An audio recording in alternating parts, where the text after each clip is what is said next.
What's up, guys? Welcome to the video. We're going to talk about my new diet, the modified carnivore diet, made popular by Paul Saladino, MD. It's an animal-based diet with fruits, honey, and dairy. For the most part, you try to go with unpasteurized dairy, which ends up being pretty much just unpasteurized cheese, raw cheese, because we can't get raw dairy in Canada. It's illegal. So let's break down how I eat. So the whole reason, guys, that I decided to do this diet is really just to, I don't need those, is really just to eliminate my psoriasis. Now, my psoriasis, it's an autoimmune condition, and it's basically like a rash. The skin is very flaky, it's very itchy, and when you itch it, it gets very inflamed, it bleeds, it scabs over, and it spreads.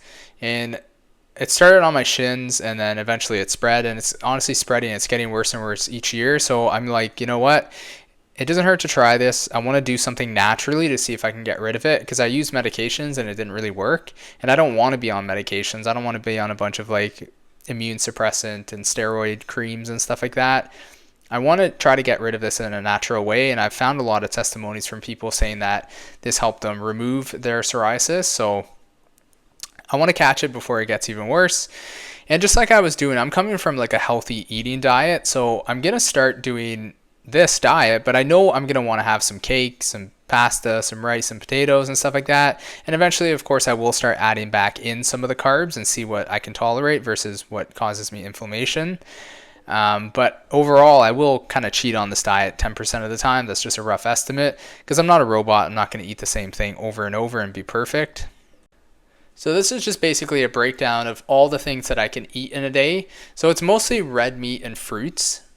It can be a fattier cut of red meat or a leaner cut of red meat. Typically, I'm having 2 red meat meals, so I'll want to have one of them a little bit leaner, one of them a little bit more fatty.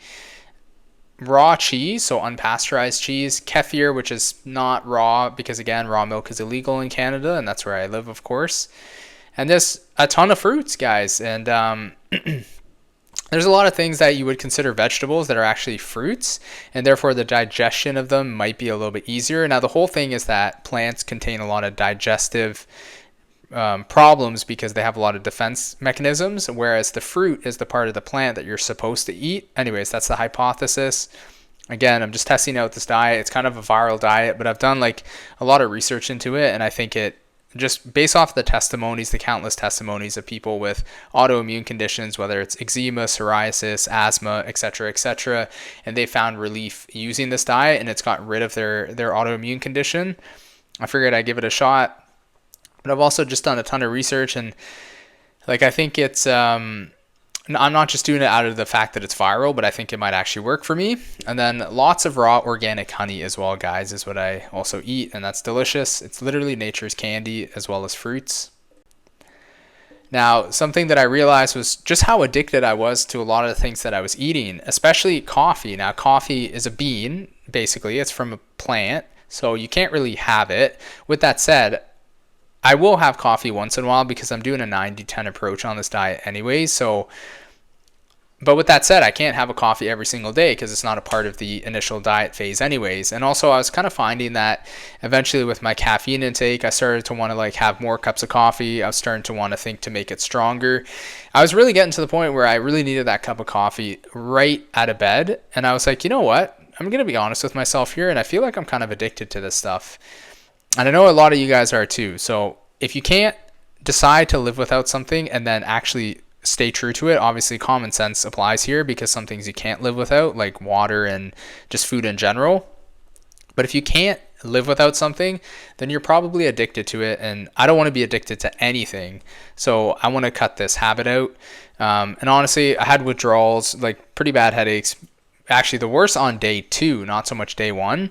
And then minor on day 3, and then since then it's been about a week now, just under a week, and I feel great, honestly, guys. I'm going to sleep, like I get so tired in the night, I'm having such a good sleep, and I feel great without it. But now the nice thing about it is I can have it when I want it. And I kind of planned to have a coffee today on Sunday, and I wasn't in the mood for it, so I was just like, you know what, I'm just not going to have it because I'm not craving it, I don't need it, so I'm just not going to have it. And that's really the position that I want to be in anyway. So I'm really glad that that's been a big change for me. As well, guys, my sugar cravings are so reduced. Like, I also plan to kind of cheat on my diet today because, again, 90-10 approach, just like I was doing before on my healthy diet. But I wasn't in the mood to eat cake, so I'm like, you know what? I'm just not going to eat it this week. I'm just going to wait till next week. Because Monday to Friday, I try to be fairly strict with sticking on some sort of healthy diet.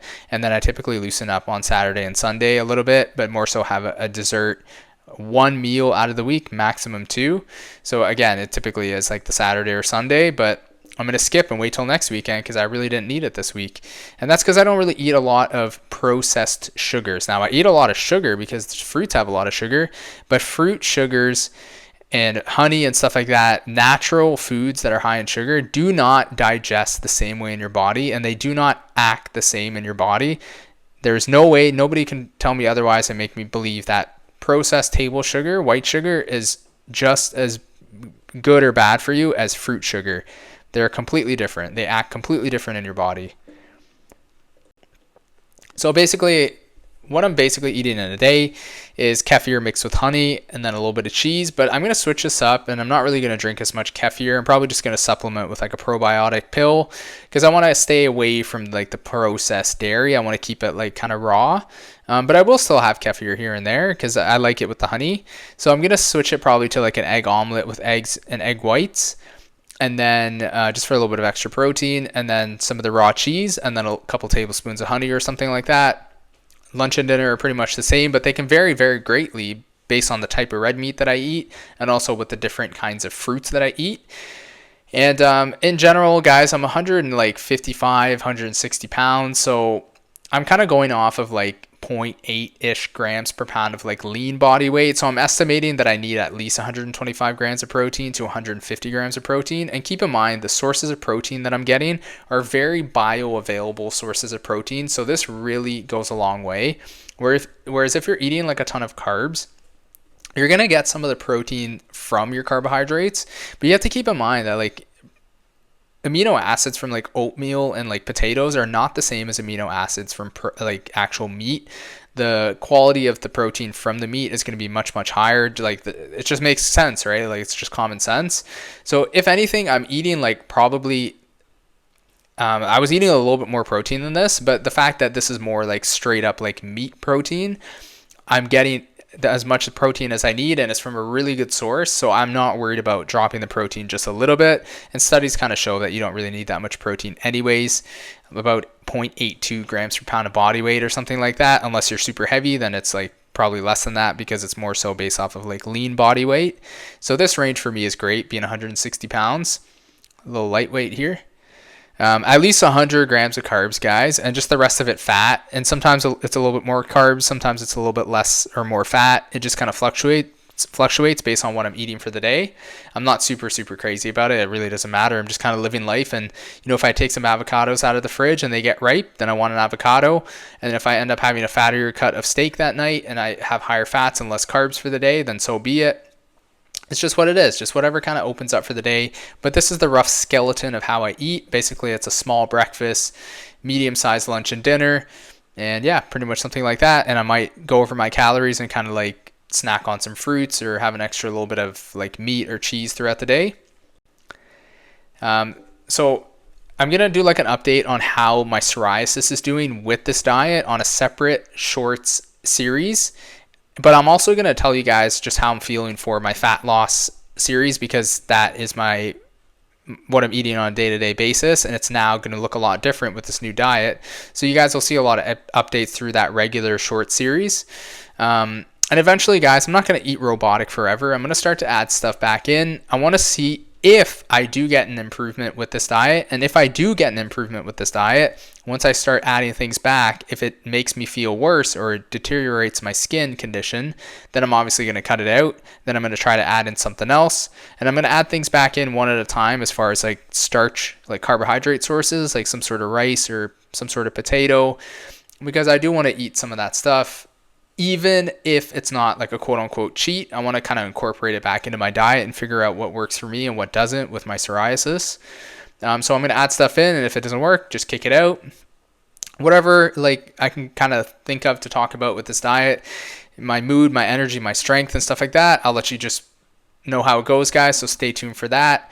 And I've been finding, guys, that like honestly I feel pretty like satiated. That's like the really fun part about this diet. And even when I want to go over on my calories, like I felt so stuffed eating 2,500 calories. Whereas before, if you're cheating and eating junk food, you can easily down like 4,000, 5,000 calories after dieting for like multiple days, because you just kind of store up that extra like ability to want to eat, and then when you get the extra food, it just tastes so good and you just end up binging. But with this diet, with it being like whole foods and foods that are very like satiating, you can get filled up on like very minimal calories, which is great, of course, because one, it's healthy for you, and two, you're not going super high over your calories for the higher day, and it's just much better. So all in all, I'm feeling pretty good. I had 2 days of the week where I went up to like 2,500 calories, because I'm usually shooting for like 1800 to 2,000 calories. But I couldn't really push it any further than that amount, because I felt pretty full, like I was saying before. And I'm honestly not really having a cheat meal this week, so it kind of balances out. Anyways, it's going to be less calories having those 2,500 calorie days versus having like a piece of cake, which would put me up to potentially like 4,000 calories. Then I'd go over much more for that week, as opposed to having 2 days where I go like 500 calories over, if that makes sense. But anyways, guys, I hope you guys enjoyed the video. That's just a breakdown of how I'm eating right now on my animal-based plus fruit and honey diet. I hope you guys enjoyed, and I will see you in another video. Leave a like, leave a comment, subscribe to the channel if you enjoyed this video. Catch you guys later. Peace.